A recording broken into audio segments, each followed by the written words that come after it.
믿습니다. 아멘. 오늘은 구원 얻는 믿음 6번째 시간으로 열매로 압니다 라는 제목으로 함께 말씀을 나누도록 하겠습니다. 여러분은 어떨지 모르겠지만 저는 계속해서 창세기 15장 6절 말씀에 멈춰 있다고 해도 과언이 아닙니다.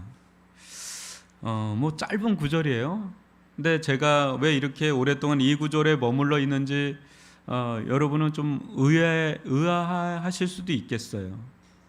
여러분 중에 어떤 분들은 이 말씀이 그렇게 중요한 말씀인가 싶기도 할 것이고, 또 이 말씀이 그렇게나 많은 의미를 가지고 있나, 그런 확장성을 가지고 있나 이렇게 생각하는 분도 있을 수도 있을 것 같아요.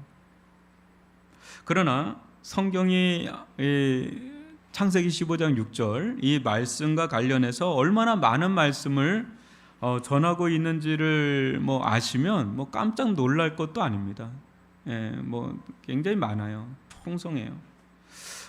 어떻게 보면 성경은 온통 이 구절을 중심으로 관련된 그런 말씀들로 도배되었다 해도 과언이 아닐 정도로 이 구절은 매우 중요합니다. 이 구절에는 특별히 아브라함이 구원받았을 때를 이제 묘사하고 있는데, 아브라함 이전에도 구원받은 사람들이 있었죠. 에녹이라든지 노아라든지. 그렇지만 그들하고는 또 다르게 아브라함의 이 장면이 왜 그렇게 중요하냐면, 구원받았을 때의 모습을 좀 더 구체적으로 계시하고 있기 때문에 매우 중요한 의미를 차지하고 있습니다. 여러분, 자 한번 보실까요? 창세기 15장 6절 말씀인데 같이 한번 읽어보죠. 시작. 아브라함이 여호와를 믿으니 여호와께서 이를 그의 의로 여기시고. 여러분, 이 말씀 확 와닿나요? 저는 전하는 저도 그렇게 확 와닿지가 않거든요. 여러분들은 더 와닿지 않을 거라고 좀 보고, 이게 문맥상 이 말씀은 뜬금없는 말씀이에요. 문맥상으로 이렇게 보면 지금 자녀 하나를 낳을 수 없어서 절망하는 이 아브라함에게 그의 믿음을 의로 여긴다고 하는 그 말씀이 주어졌을 때 그게 의미 있게 다가왔겠냐? 저는 별 의미가 없었을 거라고 생각이 들어요. 아니, 지금 당장 자녀가 없어서 정정긍긍하고 있는데 하나님께서 자녀를 주시겠다든지, 아니면 땅이 없으니 땅을 주겠다든지 이런 말씀이 주어져야 확 와닿고 그게 의미가 있지. 믿음으로 믿을 때 의로 여기신다. 이게 뭐야 이게? 우리도 와닿지 않지만 아브라함도 와닿지 않는 거는 피차일반 아니었겠어요? 그러나 신약의 저자들마저도 아브라함의 인생 여정 중 엄청난 사건들이 많이 나오거든요. 그런데 그런 사건들을 다 거두절미하고 유독 이 사건만 두드러지게 다룬다는 점에서 우리 또한 이 부분을 깊이 들여다보지 않을 수가 없는 거예요. 왜 이게 그렇게 중요한가? 여러분, 이 말씀에는 하나님께서 결국 우리에게 주시려고 하는 것이 무엇인지가 잘 나타나 있기 때문에 그런 거예요. 성경 전체를 통해서 하나님께서 우리에게 주시려고 하는 게 아주 잘 나타난 게 이 구절이니까. 성경은 인생과 우리 실생활에 밀접한 주제들을 많이 다루고 있어요. 자녀에 대한 거, 가정에 대한 거, 직장 일에 대한 거, 또 치유에 대한 거, 마음이 상한 거에 대한 거, 사람 관계에 대한 거, 전도서, 잠언서 이런 것만 봐도 다룰 주제들은 무궁무진할 정도로 많습니다. 그럼에도 가장 중요하게 다루고 있는 것이 있다면 구원입니다. 구원. 그러나 성경에서 말하는 구원은 여러분에게 당장 와닿거나 시급하지 않을 수가 있어요. 지금 당장 내게 필요한 건 여러분 뭐예요? 영혼의 구원이라기보다는 실제 삶의 구원일 거예요. 삶의 구원. 삶의 구원이라는 뭐겠어요? 이게 각박한 세상 아닙니까? 너무 뉴스만 봐도 각박하잖아요. 하루하루 살아가는 게 어떤 사람들은 잘 나가는 사람인지 상위 1%밖에 안 되고 나머지는 각박한 겁니다. 뻑뻑해요. 이런 세상에서 보다 안전하고 지금도 원숭이 두창 얘기 나오는데 또 무슨 일이 일어날지 모르겠어요.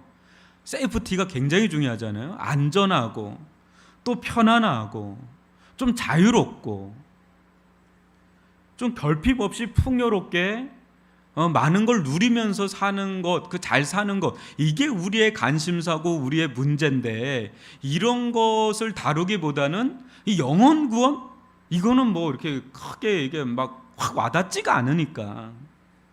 아브라함에게 있어서 자녀나 땅 문제처럼 그런 것들이 이제 우리들에게 다가오지, 영혼 구원, 뭐 의롭게 여긴다, 뭐 이거는 우리에게 그렇게 절실하게 막 필요한 것 같지가 않거든요.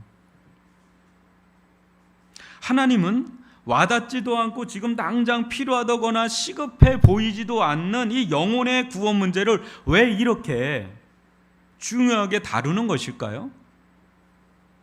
만약 눈에 보이지도 않는 이 문제 말고요, 그죠? 이 문제 말고 우리가 살아가는 삶 또 현실에 필요한 부분들을 더 적실하게 시의적절하게 다루었다면 많은 이들에게 얼마나 인기가 있겠어요? 하나님도 좋죠. 왜냐하면 이대로 하니까 세상에서 이렇게 잘 살더라 막 이렇게 하면 하나님도 좋고 교회도 좋고 특별히 저 같은 사람이 좋고, 그죠? 이렇게 불편한 얘기 안 해도 되고 또 쓰잘데기 없는 것 같아 보이는 거 하지 않아도 되고, 여러분들에게 정말 중요한 얘기들 뭐 삶에 너무 중요한 것들 하면 여러분들도 좋고 아마 많은 분들이 전도하기도 좋을 거예요. 교회 가면 대박 난다.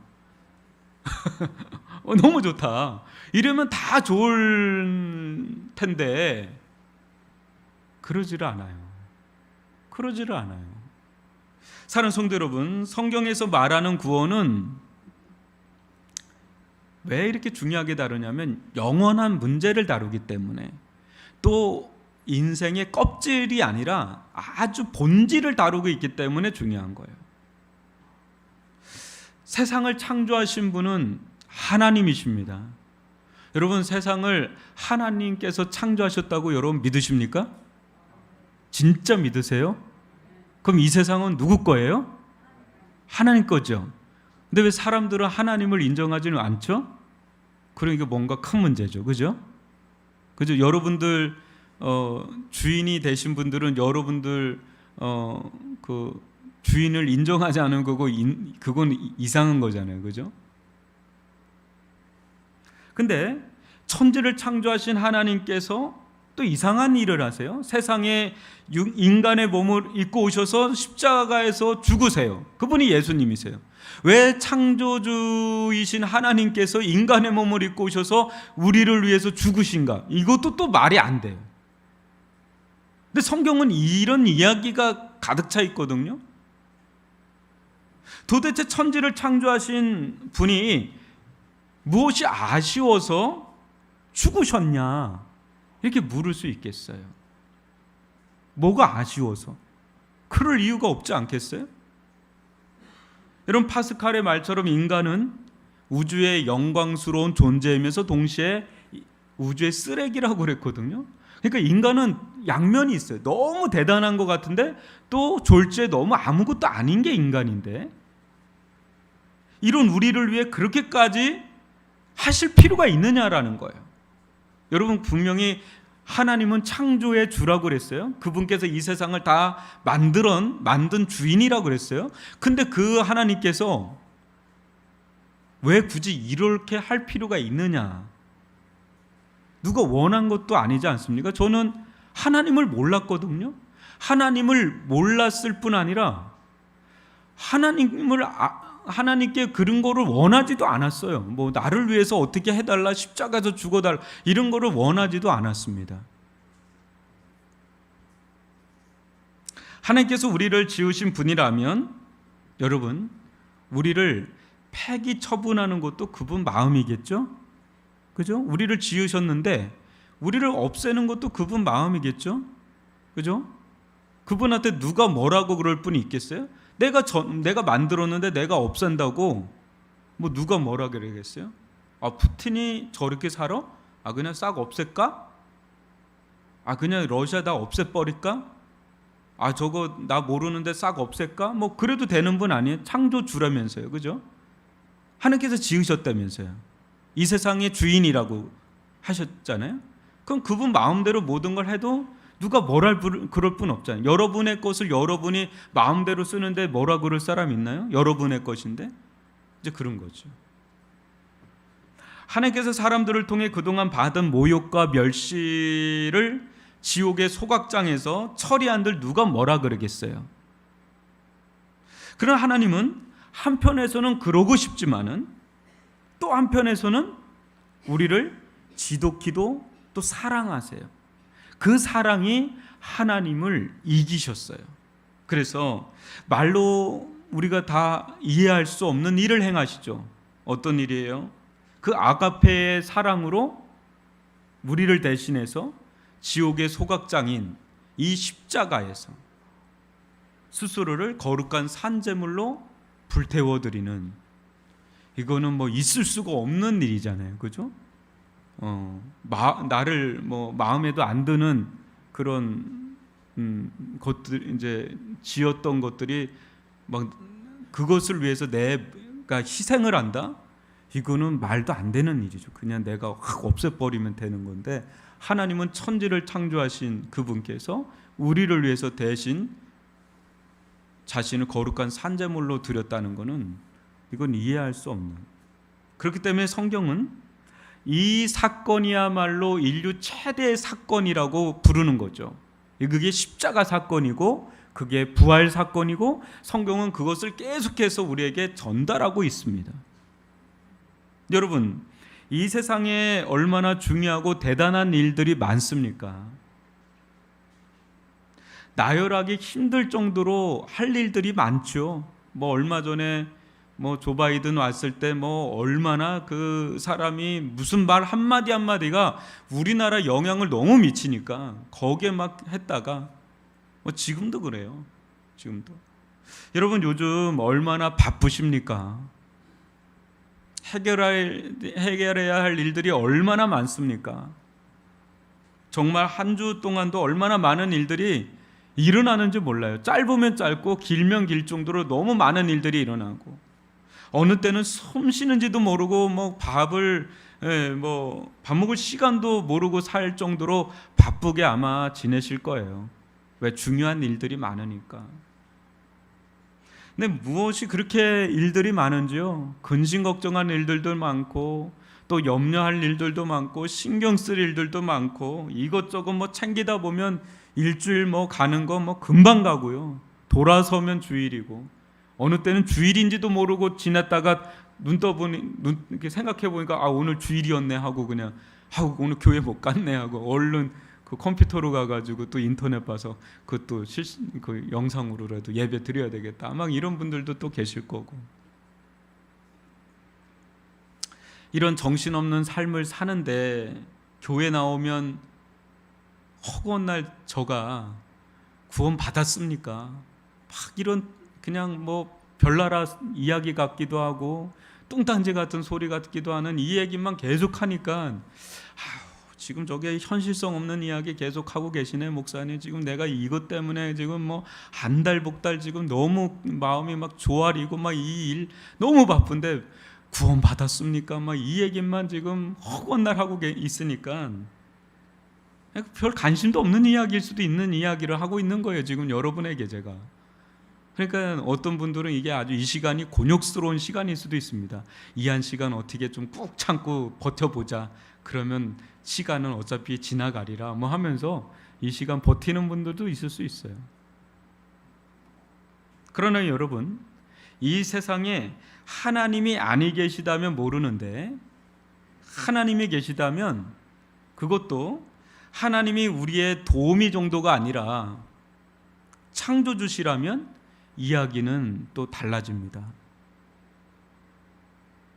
기분 나쁘신 분도 있을지 모르겠지만 우리 인생을 우리 스스로 결정할 수 없는 것입니다. 하나님이 창조주시라면 우리 인생은 내게 아니게 되는 거죠. 그분 거죠. 근데 그분이 결정하는 거죠. 이게 이제 기분이 좀 나쁘죠. 왜냐하면 내 인생 내 건데 왜 하나님 거라 그래? 이러면 이제 좀 불편해지는 거죠. 하나님과 관계가 없다면 여러분은 마치 주인을 잃은 유기견처럼 매우 위태로운 인생을 살 수밖에 없습니다. 목사님 저 나름 잘 사는데요. 그것도 그것이 아니죠. 이런 자들에게 가장 큰 일은 여러분 뭐 이런 일 저런 일도 중요하겠지만 빨리 주인에게 돌아오는 거죠. 우리의 참 주가 되시는 하나님께 돌아오는 일이 진짜 큰 일이라는 거죠. 이제 성경 그것이 구원이라고 부릅니다. 구원을 성경은 많은 부분 기향이라고 불러요. 기향. 이제 돌아오는 거죠. 고향으로 돌아. 이게 둘째 탕자가 아버지 품으로 돌아오듯이 이게 돌아오는 게 구원이에요. 돌아오는 거. 여러분들은 이제 돌아온 자들이죠. 돌아온 자들. 여러분, 그렇다면 어떤 자가 진정 구원받은 자인가? 어떤 자가 진정 하나님께 기향하듯이 돌아온 자인가? 이제 지금까지 구원 얻는 믿음을 가지고 여러 부분 이제 살펴봤지만 오늘 말씀은 매우 단도직입적이에요. 이 말씀 이제 오늘 좀 들으면 마음이 좀 힘들어지는 분도 있을 수도 있겠어요. 좀 세요, 말씀이. 좀 무겁기도 하고. 그러나 이 말씀, 이게 제가 임의로 하는 게 아니라 하나님 말씀이기 때문에 저는 하나님의 말씀을 전할 책무가 있어서 이 말씀을 전합니다. 근데 이 말씀을 여러분들이 통해서 구원의 확신을 갖게 되면 여러분들은 더 구원의 확실함을 가지고 더 힘있게 믿음 생활을 할 것이고, 또 그렇지 않은 분들은 기회가 있는 지금 있죠. 지금은 기회의 때잖아요. 그래서 미리 점검을 하시는 거예요. 미리 점검하시고 사후에 일어날 일에 대해서 대비해서 예방적 차원으로 방향을 잘 잡을 필요가 있는 그런 말씀이 되겠습니다. 오늘 이 말씀 여러분 아주 매우 중요한 말씀이기 때문에 여러분 찬찬히 이 말씀 한번 살펴보도록 하겠습니다. 여러분 다시 한번 마태복음 7장 20절로 23절 말씀 교독으로 읽어보겠습니다. 이러므로 그들의 열매로 그들을 알리라. 나더러 주여 주여 하는 자마다 다 천국에 들어갈 것이 아니요 다만 하늘에 계신 내 아버지의 뜻대로 행하는 자라야 들어가리라. 그날에 많은 사람이 나더러 이르되 주여 주여 우리가 주의 이름으로 선지자 노릇하며 주의 이름으로 귀신을 쫓아내며 주의 이름으로 많은 권능을 행하지 아니하였나이까 하리니, 그때 내가 그들에게 밝히 말하되 내가 너희를 도무지 알지 못하니 불법을 행하는 자들아 내게서 떠나가라 하리라. 아멘. 이 말씀은 예수님께서 하신 수많은 말씀 중에서도 매우 중요한 위치를 차지하고 있습니다. 왜냐하면 구원에 관련된 말씀을 아주 정확하게 묘사를 한 많지 않은 말씀 중에 하나이기 때문에 이 말씀은 어떤 자가 이제 구원받은 자인지 아닌지를 이제 판별해낼 수 있는 어떤 시금석과 같은, 또 리트머스 종이 알죠? 여러분 이렇게 우리 초등학교 때 배운 것 같은데 알칼리성인지 산성인지를 이렇게 실험할 수 있는 종이가 있거든요. 그 리트머스 같은 그런 말씀이에요. 뭐가 진짜 구원받은 건지 구원받지 않은 건지를 이렇게 보여주는 그런 말씀이에요. 본문에서 예수님은 구원받은 자인지 아닌지를 구별하는 것은 겉으로 행해지는 게 아니라 열매로 안다 그러죠. 열매. 이제 이 두 가지가 비슷해 보여요. 왜냐하면 행동하는 거하고 열매는 이렇게 드러나기 때문에 비슷해 보이지만 차이가 있다는 거예요. 차이가 있어요. 여러분 열매는 언제 맺히죠? 어떻게 맺히는 거죠? 열매는 뭐가 있어야지 열매가 맺히죠? 기본적으로 그 안에 생명이 있어야 돼요. 생명이 있어야 열매가 맺히죠, 그죠? 근데 그때 열매가 맺힐 때 생명이라고 한다 그래도 그 생명의 특성이 다 똑같아요, 달라요? 다르죠. 존재의 어떤 특성을 나타내죠, 열매는. 그래서 어때요? 열매를 통해서 우리는 그 존재를 알 수 있죠. 예. 그래서 뭐 똑같은 알이라도 여러분 닭이 난 알하고 독수리가 난 알하고 똑같을 수가 없잖아요.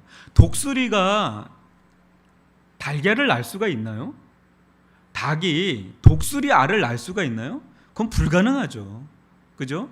그러니까 자기 생명이 있어도 그 생명의 특성을 따라서 열매가 달라요. 그죠? 사자는 사자 새끼를 낳겠죠. 그죠? 그리고 뭐 사과가 뭐 수박을 뭐 맺을 수는 없는 것이고, 그러니까 그 안에 생명이 있을 때 그 생명이 자라면 그 생명의 특성을 따라서 어떤 열매가 나타나죠. 그때 우리는 이건 사과나무다, 이건 포도나무다, 이거는 사자다, 이건 호랑이다, 뭐 그렇게 아는 거죠. 그러니까 열매는 그 존재가 어떤 존재인지를 보여주는 시금석이에요. 예수님은 이 구원받은 자들 있죠, 중생한 자들, 거듭나서 하나님의 나라에 들어간 자들, 그 자들은 겉으로 보여주는 종교적 어떤 행위, 그걸로 아는 게 아니라 열매로 안다고 나오는 거예요. 열매로 안다고. 그러니까 여러분, 콩 심은데 뭐 콩 나고 팥 심은데 팥 난다 그러잖아요. 그러니까 열매와 우리는 일치예요. 열매와 그 존재는 일치를 이루죠. 이게 자연이치죠. 그렇다면 보시죠. 구원받은 자들에게 나타나는 열매가 있다는 거예요. 이제 구원받았는지 안 받았는지 우리는 몰라요. 근데 그게 열매로 나타난다는 거예요. 근데 그 열매가 뭘까요? 성경은 많이 얘기하지만 오늘 본문에서 보면 두 가지가 나와요. 그게 21절과 22절, 23절을 한번 교독으로 한번 읽어보죠. 한번 여러분 찾아보세요. 나더러 주여 주여 하는 자마다 다 천국에 들어갈 것이 아니요 다만 하늘에 계신 내 아버지의 뜻대로 행하는 자라야 들어가리라. 그때 내가 그들에게 밝히 말하되 내가 너희를 도무지 알지 못하니 불법을 행하는 자들아 내게서 떠나가라 하리라. 예, 여러분 21절에서는 뭐라 그럽니까? 구원받은 자들은 하나님의 뜻대로 행한다라는 거죠. 그런 열매가 나타난다는 거예요. 또 두 번째가 23절에 나타나죠. 뭐예요? 하나님과 인격적으로 서로 아는 관계라는 거예요. 그러니까 하나님이 나를 안다는 거예요. 이게 매우 중요해요. 이게 두 가지 열매예요. 열매라고 이 본문에서 나오는 열매는 이 두 가지. 이거 말고도 성경에 몇 개 더 나오는데 오늘 이 두 가지를 가지고 한번 살펴볼게요. 이 말씀에서 우리는 주의를 먼저 좀 기울여야 될 필요가 있는데, 나더러 주여 주여 하는 자마다 다 천국에 들어갈 것이 아니라 그러거든요. 그러니까 나더러 주여 주여 하는 자들 중에는 천국에 들어가는 자들도 있지만 다 들어가는 건 아니다라는 거예요. 이게 매우 중요해요. 여러분, 이거 좀 납득할 수 없는 부분이 될 수도 있지 않아요? 여러분, 이 예배 끝나시고 광장에 나가서 사람 붙잡고 예수님을 주여 주여 해보세요 하면 얼씨구나 좋구나 주여 주여 하는 사람 있을 것 같아요? 안 돼요. 근데 여기 보면 믿음이 없으면 예수님을 향해서 주여 주여 할 수 있을까요? 근데 예수님은 할 수 있다고 보시는 거예요. 믿음이 없어도, 구원 얻는 믿음이 없어도 충분히 주여 주여는 할 수 있다라는 거예요. 여러분, 정말 믿음이 있으면 예수님을 향해서 주여 주라고 고백합니까? 안 합니까? 예수님을 주님이라고 고백하지요. 그죠? 그러나 믿음이 없어도 얼마든지 종교적인 어떤 관행이나 형식적으로 예수님을 향해서 주여 주여 할 수 있을까요? 없을까요? 할 수 있죠. 할 수 있죠. 심지어는 어떤 분위기 따라서 또 어떤 두려움 때문에 예수님을 향해서 주여 주여 할 수도 있지요. 그러니까 주여 주여 하는 것도 대단한긴 하지만 그렇다고 그게 진짜 믿음이 있어서만 그렇게 하지 않아도 충분히 믿음이 없어도 주여 주여는 할 수가 있다라는 것을 이제 보여주는 거예요. 그러니까 예수님 보고 주여 주여 하는 것으로는 이게 구원받은 자인지 아닌지를 판별하기가 어렵다라는 거죠. 근데 22절을 보면 더 충격적이에요. 저는 이 구절 보고 저가 너무 찔렸는데 여러분들 어떨지 모르겠어요. 한번 22절을 같이 한번 읽어볼게요. 그날에 많은 사람이 나더러 이르되 주여 주여 우리가 주의 이름으로 선지자 노릇하며 주의 이름으로 귀신을 쫓아내며 주의 이름으로 많은 권능을 행하지 아니하였나이까 하리니. 여러분, 누구를 가리키는 걸까요? 오늘날로 말하면 저 같은 사람이에요. 그러니까 주의 이름으로 선지자 노릇했다는 거 말씀을 전하는 자 아닙니까? 또 주의 이름으로 귀신을 쫓아내는 축기 사역을 하는, 축사 사역을 하는, 또 주의 이름으로 많은 권능을 행하는 거, 이건 대부분 여러분들의 영역이 아니라 저와 같은 사역자, 목회자의 영역인데, 그날에 많은 사람이 나더러 주여 주여 우리가 이렇게 하였나 이렇게 하는데, 그 뒷부분이 뭐가 냐면 내가 너를 도저히 모르겠다, 불법을 행하는 자들아 내게서 떠나가. 너무 충격적인 말씀이죠. 첫 번째 충격은 그날에 많은 사람이 이렇게 하는데, 많은 사람이 그렇게 한다는 거에서 충격이 되고요. 두 번째 충격은 그 내용이 보통 사람들 아니잖아요, 솔직히. 여러분, 저는 이렇게 귀신을 쫓아낸 적은 있습니다. 근데 제가 능력이 있어서가 아니라 그냥 선교사님이 선교지에 가니까 하면 된대요. 이 선교지, 한국에서는 안 되는데 이 선교지에서 하면 된대요. 근데 속에서 긴가민가 싶은데 되더라고요. 근데 그거는 그때 일시적으로 그런 거지, 제가 막 귀신을 쫓아다니면서 막 쫓아내고 이런 건 한 적이 없습니다. 그리고 많은 권능을 행하는 거, 이거는 저 같은 경우는 그렇게 많지가 않아요. 저도 물론 8층에서 떨어진 안증뱅이가 있는데 기도하면 낫는다고 해가지고 기도했는데 몇 개월 후에 일어났어요. 근데 저는 그 자리에서 못 봤는데 성교사님 나중에 얘기를 해요. 근데 그것도 뭐 내가 치유의 능력이 있거나 뭐 은사를 받았거나 그래서 그런 게 아니라 그냥 선교지에서 하는 강권에서 역사하시는 게 있더라고요. 정말 저도 깜짝깜짝 놀라는 일들은 있지만, 그렇다고 내가 뭐 지금도 막 그런 일을 해서 여러분들 막 쓰러뜨리고 막 기적의 역사가 일어나서 막 병도 나쓰고 막 그랬으면 뭐 여러분들 매일 내가 막 안수기도 할 거야. 그냥 우리 권사님 다 낳고 권사님 뭐 그냥 일어나고 막 다 이렇게 할 텐데 그런 게 없어요. 뭐 필요하면 하겠지만. 근데 대단한 사람들 아니에요? 근데 이게 구원하고 상관이 없다는 거예요. 지금 이 흐름이. 그러니까 충격이죠. 너무 충격이죠. 과거 한국교회에도요, 이런 기적과 이적을 행하는 사역을 하다가 이단의 교주가 된 분이 있는 걸 보면 이게 아주 틀린 말이 아닙니다. 그죠?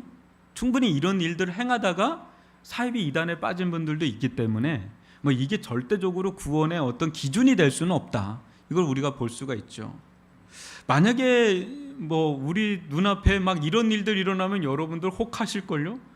조근신 목사님 권능의 종이 왔다고 그래가지고 뭐 전도도 그냥 될걸요? 야 빨리 와 우리 목사님 손 한번 얹으면 그냥 다 끝나 뭐 이러면 아마 우리 교회는 뭐 이 자리가 부족할 정도로 막 줄 서가지고 1부 예배 드리고 2부 꽉 차가지고 또 하고 막 물 뿌리면 또 다 낳고 뭐 그런 일들이 있었잖아요. 생명의 물이라고 하면 막 하고 막 영생 받으라 하고 막 여기 막 그냥 병원들 다 문 닫죠. 뭐 그냥 막 그냥 기도하고. 그러나 우리 주님은요, 이런 것과는 비교할 수 없이 탁월한 열매로 하나님의 뜻을 따라 사는 삶이 열매라고 하는 거예요. 그런 게 대단한 게 아니라 뭐가 더 대단하다는 거예요? 하나님의 뜻을 따라 사는 삶이 대단하다는 거예요. 그게 탁월한 열매라고 하는 거예요. 좀 밋밋하죠? 좀 그래요, 그죠? 또 예수님과 인격적인 사랑의 관계 안에서 사는 삶.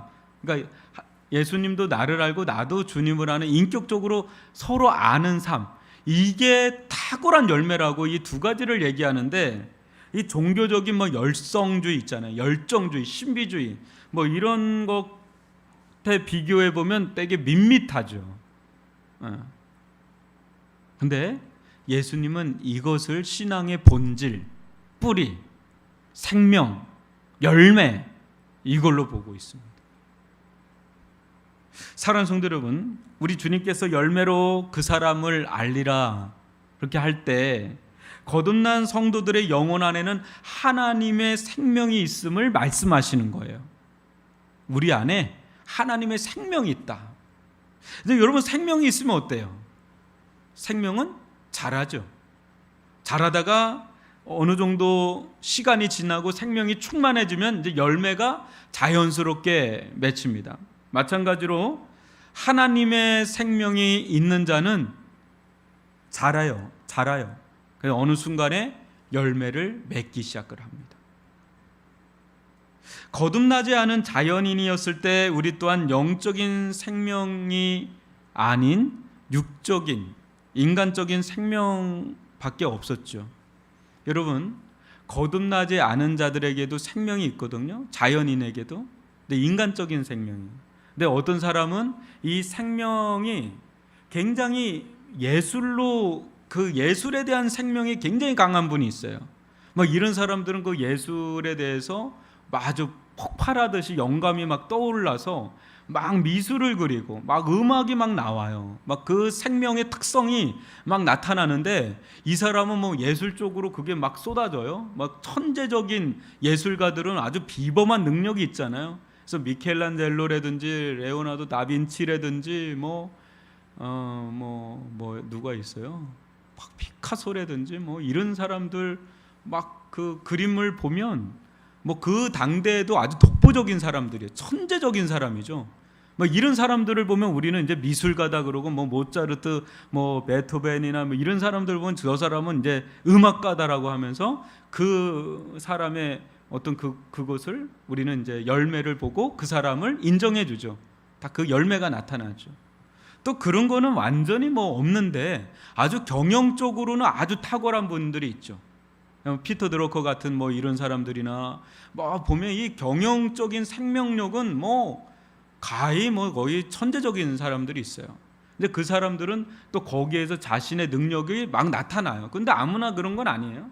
뭐 어떤 사람은 이런 능력이 막 나타나고 어떤 사람은 이런 능력이 막 나타나고 거기에 또 열매를 맺죠.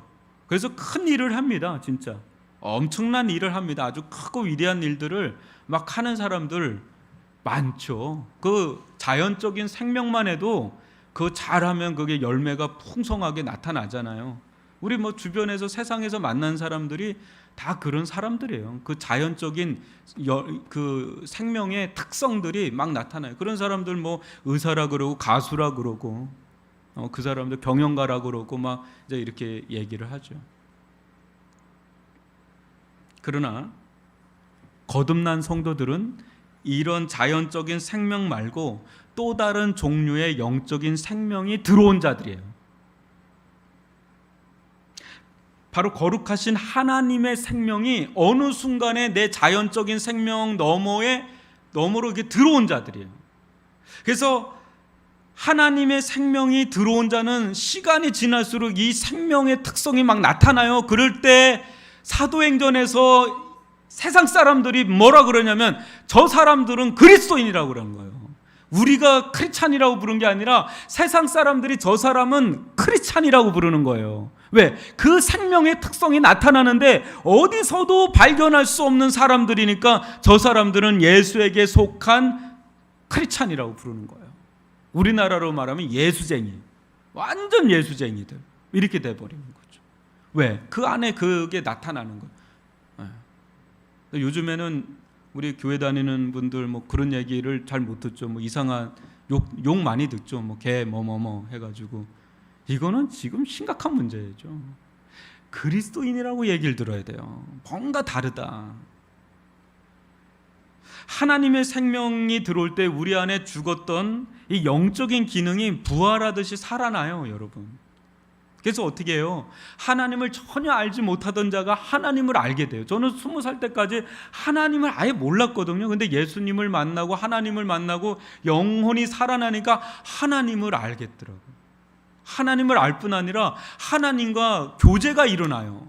그분을 아니까. 그분과 사귐이 일어나고 그분과 친밀해지고 그분과 교제가 일어나는데 이건 진짜 놀라운 일이에요. 정말 놀라운 일이에요. 이거는 뭐 어떻게 설명할 수가 없어요. 하나님의 생명은 여러분 강력한 생명이에요. 그래서 원숭이 새끼가 점점 원숭이가 되잖아요. 성체가 돼가면 장미 씨 안에 장미의 생명이 있는데 그게 장미의 꽃이 돼버리잖아요. 하나님의 생명이 우리 안에 있으면 점점 하나님의 자녀로 변화되어져 가는 거예요. 그게 나타나게 돼요. 이거는 뭐 그냥 부정할 수가 없어요. 생명은 그 고유의 특성이 있잖아요. 그죠? 그 생명은 숨길 수가 없잖아요. 생명은 움직이잖아요. 아기들 보면 막 움직이잖아요. 그 안에 생명이 너무 활발하니까 막 움직이는 거예요. 하나님의 생명이 우리 속에 있는데 안 움직일 수가 없어요. 막 우리 속에서 하나님의 생명이 막 우리 속에서 역사를 하는데, 이거는 뭐 견딜 수가 없어요. 여러분, 부모가 자녀를 알아보잖아요. 자녀도 부모를 알아보잖아요. 하나님도 우리를 알아보고 우리도 하나님을 알아요. 그래서 관계가 생겨요. 근데 관계가 생기잖아요. 사랑의 관계가 생기잖아요. 그러면 자녀가 부모님을 위해 사는 게 어렵지가 않는 것처럼, 사랑하는 연인이 상대방을 위해서 사는 게 어려운 게 아닌 것처럼, 여러분이 누군가를 사랑하고 진짜 알잖아요. 친하잖아요. 그 사람을 위해 사는 게 어렵지가 않잖아요. 그러니까 어떻게 돼요? 하나님을 알면 하나님의 뜻대로 사는 자가 되는 거예요. 그냥 자연스럽게. 그게 구원의 뭐라 그러는 거예요? 열매. 그게 구원의 증거다. 이렇게 말씀하고 있는 거예요. 그러니까 나도 알고 너도 나를 알고, 그러면 자연스럽게 가는 게 뭐냐면 하나님의 뜻대로 살게 되는 거예요. 여러분, 참된 구원은 우리로 하여금 하나님을 위해서 무엇인가 억지로 하게 하지 않습니다. 여러분, 기쁨과 은혜 가운데, 자유와 사랑 가운데서 자연스럽게 그게 나타나요. 자연스럽게. 우리는 이것을 복음이라 부릅니다. 여러분, 복음은 율법과 완전 달라요. 율법은 무엇인가 하지 않으면 안 될 것 같아서, 큰일 날 것 같고, 벌 받을 것 같고, 또 이렇게 하면 복을 주실 것 같고, 이렇게 하나님께 잘 보면 나를 좋게 보겠지, 막 이렇게 이해타산으로 그렇게 하는 게 율법적인 거라면, 복음은 전혀 다른 거예요. 복음은 아버지와 자녀 관계예요. 복음은 아버지와 자녀 관계예요. 그리고 복음은 신랑과 신부 관계예요. 그게 사랑의 관계잖아요. 이해타산의 관계가 아니라 사랑의 관계잖아요. 네. 그래서 복음은 우리의 사랑의 주가 되시는 그 하나님을 향해서 어떻게 만드냐면 살고 싶게 만들어요. 그렇게 하고 싶게 만들어요. 여러분, 뭔가 하고 싶은데 그 막을 자 있나요? 막을 자 없죠. 그렇게 하고 싶은 거예요. 주님을 위해 살고 싶은데 그 막을 자 있나요? 이게 복음이에요. 복음은 우리로 하여금 그렇게 만들어 버려요. 왜? 우리 안에 생명이 들어오니까 그거대로 살고 싶은 마음이 우리 속에 막 일어나게 만들어요. 그러니까 이 복음은 생명이죠, 생명. 이때 이제 열매가 맺혀요. 자연스럽게 그렇게 하고 싶으니까, 막 그렇게 되니까. 그래서 이 복음을 받아들인 자들은 하나님을 향해서 대책 없이 그렇게 살고 싶어집니다. 하나님 위해서 살고 싶어지는 거예요. 여러분은 삭개오를 잘 아실 겁니다. 완전 물욕에 중독돼서 평생을 산 사람이 삭개오예요. 그런 삭개오가 예수님을 만나고 구원받았을 때 누가 뭐라 하지 않았는데, 누가 뭐라 한 사람 없거든요. 근데 그동안 착복했던 그 물질은 물론이거니와 이웃에게 아낌없이 막 그걸 퍼주는데, 그 퍼주는 게 상상을 초월하게 퍼져요. 여러분, 이게 사람이 막 뭐 하라 그런다고 그게 할 수 있을 것 같아요? 여러분, 아무리 돈이 많아도 그거 못해요. 못하는 사람은 못해요. 누가 하란다고 하고 하지 말란다고 하지 않고 그런 게 아니에요. 이 삭개오 안에 뭔가 들어온 거죠.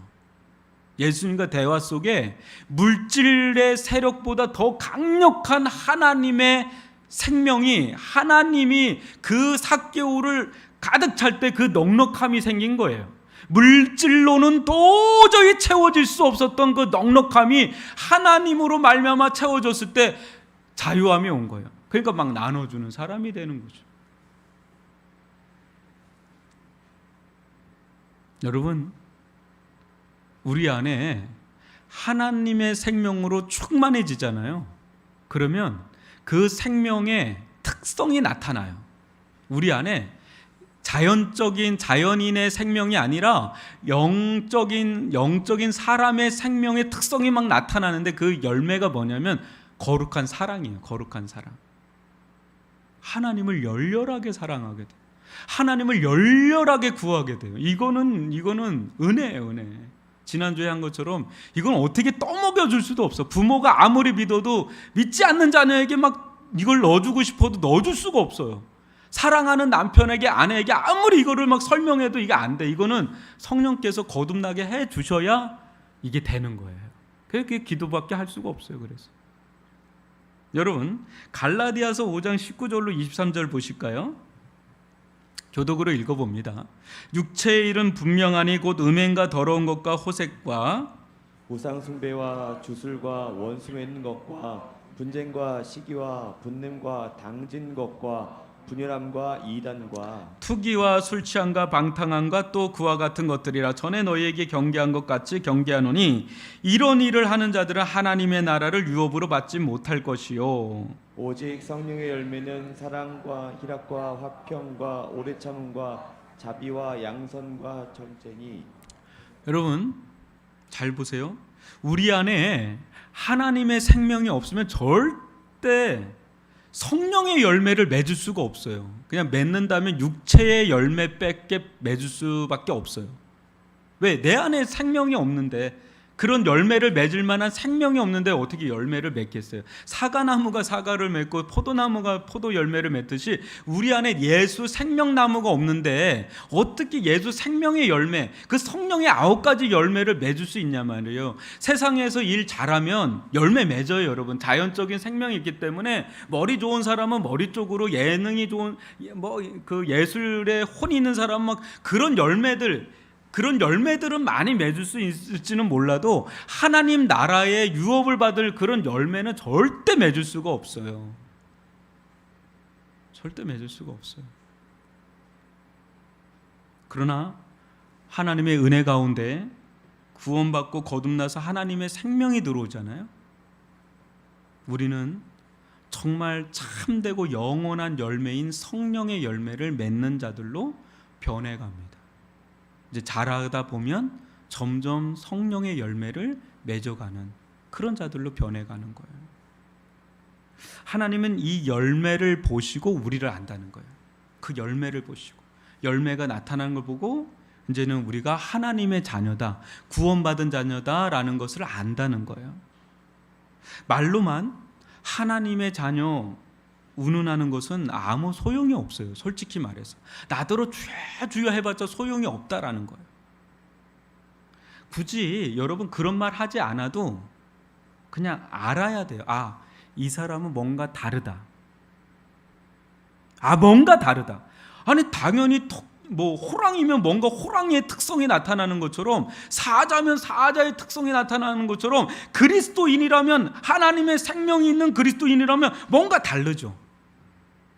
다를 수밖에 없어요. 이 생명은 감출 수가 없거든요. 다 드러납니다, 그게. 여러분, 하나님도 알고 나도 알고 믿는 사람도 알고 심지어는 세상 사람도 알아요. 이 사람은 예수쟁이야. 이 사람은 예수께 속한 사람이네. 그러니까 그 냄새가 나잖아요. 세상 사람들 만나다 보면 세상에 그 냄새가 있어요. 이 사람은 아주 세상에 찌들었구나. 술, 담배 냄새 말고 그냥 세상에 찌든 냄새 있어요. 그 냄새가 나요. 근데 예수님께 속한 사람은 뭔가 예수의 향기가 난단 말이에요. 거룩한 믿음의 향취가 난단 말이에요. 그 예수의 향수가 나야 되는 거예요. 그때 그 사람, 그 사람 예수의 사람이네. 예수의 사람이네. 저 사람 믿는 사람이네. 그거는요, 미국에 가도 알아요. 아프리카 가도 알고 인도에 가도 알고, 믿는 사람들은 다 통해. 저 사람 믿는 사람이네. 통해요. 막 냄새가 나죠. 향수가 나죠. 그게 열매예요. 열매로 아는 거지. 말로 내가 이거는 그거는 할 수가 없어요. 오늘날 교회 다닌다고 하면서 세상 사람들과 별반 다를 바가 없고, 심지어는 세상 사람들보다 더 악취가 나는 걸 보면서 세상 사람들도 진력이 나는데 하나님은 어떻게 보겠어요? 나 교회 다닌다고 말하지 말아라. 교회 다니면서 세상 열매는 많이 맺었을지는 몰라도 하나님께서 기대하시고 원하시는 열매를 맺지 못한 이들이 얼마나 많은지 몰라요. 주여 주여 한다고 하나님께서 아신다고 하면 착각하면 큰일 납니다, 여러분. 큰일 나요. 여러분, 무엇으로 우리를 입증해 보일 수 있을까요? 직분이요? 목사 되면 저절로 천국인가요? 아까 봤잖아요. 말씀도 전하고 귀신도 내어쫓고 아니다라는 거예요. 직분으로는 못 가는 거예요. 그리고 교회 주일날 꼬박꼬박 참석하고 헌금 생활하면 하나님 나라 자동 입문? 아니에요, 여러분. 그거 중요한 일인데 그걸로 가는 게 아니라는 거죠. 그거는 나타나는 결과고 진짜 뿌리가 있다는 거죠. 여러분, 이런 종교적인 행위는 바리새인 서기관을 따라갈 수가 없어요. 근데 그 사람들은 예수님을 몰라요. 예수님을 심지어는 죽였던 자들이에요. 그러니까 종교적인 행위가 아니라 여러분 진짜 뿌리, 본질을 알아야 된다는 거죠. 사랑하는 성도 여러분, 참된 열매는 잘 들으세요. 하나님을 아는 거예요. 하나님을 아는 거예요. 하나님을 아는 거예요. 머리로 말고 진짜 아는 거예요. 하나님의 사랑을 누리는 거예요.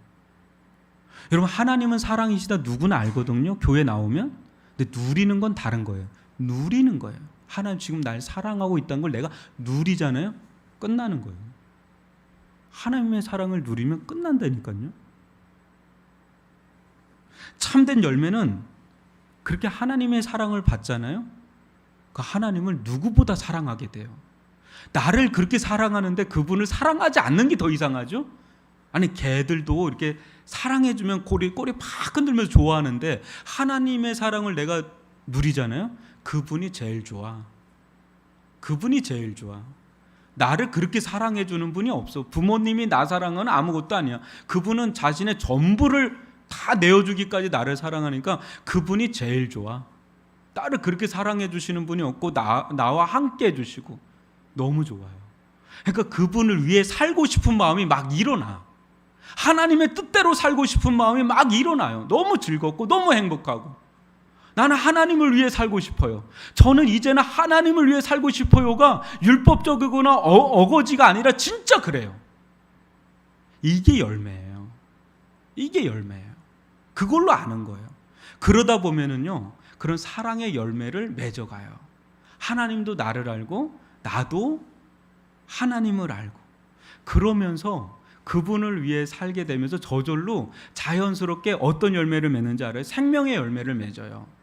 그리고 성령의 열매를 맺어요. 왜냐하면 이 좋은 예수님을 나만 알 수가 없으니까 막 전도하다 보니까 생명의 열매를 맺죠. 또 이 예수님이 내 안에 있다 보니까 그분과 교제를 나누다 보니까 성품의 변화가 일어나요. 인격의 변화가 일어나요. 성령의 9가지 열매가 막 나타나요. 그게 하나님의 나라를 유업으로 받을 성품이에요. 그런 열매들이 막 일어나요. 그리고 삶 속에 하나님이 함께 하시고 복을 주시고 역사하는 일들이 막 일어나니까 그게 열매예요. 저는 우리 모두 그런 풍성한 열매를 맺기를 바랍니다. 여러분, 왜 이렇게 애쓰면서 사시죠? 왜 이렇게 아침부터 저녁까지 이렇게 애를 쓰면서 사시죠? 열매 맺는 인생 되려고 그러는 거 아니겠어요? 근데 마지막에 내가 너를 모르겠다. 네가 여태까지 한 거 나하고는 상관없다 그러면 그거보다 비극이 없잖아요. 그렇게 열심히 살아왔는데 저는 여러분들이 영육간에 하나님의 백성으로서 하나님의 자녀로서 열매를 맺는 그런 믿음의 사람들이 되기를 주님의 이름으로 축원합니다. 하나님께서 함께 하시면 요셉과 다니엘같이 세상에서도 인정받죠. 그리고 여러분들의 재능과 은사를 사용해서 성공하게 하세요. 근데 그게 그냥 단순히 여러분들만 이해한 열매면 진짜 하나님께는 의미가 없어요. 왜? 창조주는 난데 제가 나하고 상관없이 살아. 그게 무슨 하나님께 의미가 있겠어요? 근데 그것을 하나님을 위해서 막 쓰임을 받기 시작할 때 여러분들은 자연적인 열매를 뛰어넘어서 영적인 풍성한 열매를 맺는 그런 길이 있어요. 여러분 믿음의 사람들 중에 그런 사람들 얼마나 많은지 멋지게 살아가요. 세상에서도 정말 잘 나가는데 하나님 나라에도 아주 멋지게 쓰임받는 그런 사람들 보면 너무 그 사람은 인생 진짜 잘 살죠. 그 한 사람으로 인해서 수많은 사람들이 얼마나 복을 받을 수 있는지 몰라요. 아브라함의 복처럼 너로 말미암아 수많은 사람이 복을 받는 그런 은혜를 우리 모든 성도들이 다 누릴 수 있기를 주님의 이름으로 축원합니다. 기도하겠습니다.